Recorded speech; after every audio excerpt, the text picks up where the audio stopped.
আসসালামু আলাইকুম ভাই, ম্যাচ আছে আপনার দোকানে?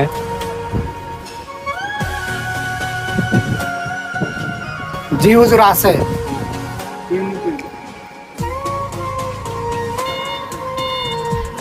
কিরে হুজুরে ম্যাচ দিয়ে কি করে? হুজুরে মনে হয় বিড়ি টিড়ি খায়, ম্যাচ নিয়ে কি করবো? হ্যাঁ, হুজুর মনে বিড়ি খায়।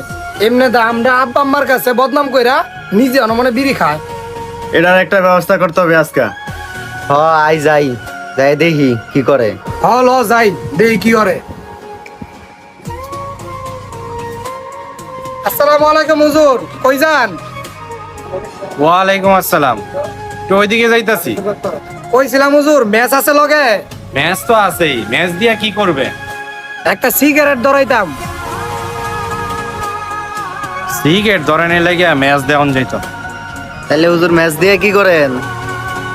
মনে হয় খায়।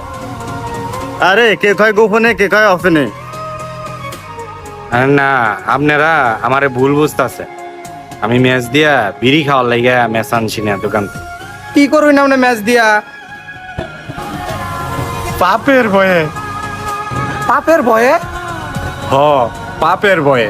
আমি যখন গুনার কাছে লিপ্ত হয়ে যাই, তখন আমি এই ম্যাচের আগুন দিয়া আমি অনুভব করি জাহান্নামের আগুন কত ভয়ঙ্কর হইব।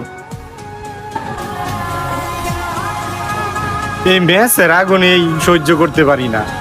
যখন আমার জাহান্নামের আগুনে নিক্ষেপ করব, তখন আমি কেমনে সহ্য করব?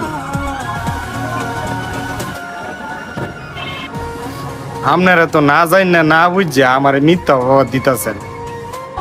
হুজুর আপনি আমাকে মাফ করে দেন, আমাকে ভুল হয়েছে। না ভাই, আমি কিছু মনে করি নাই। এমন তো হয়ই।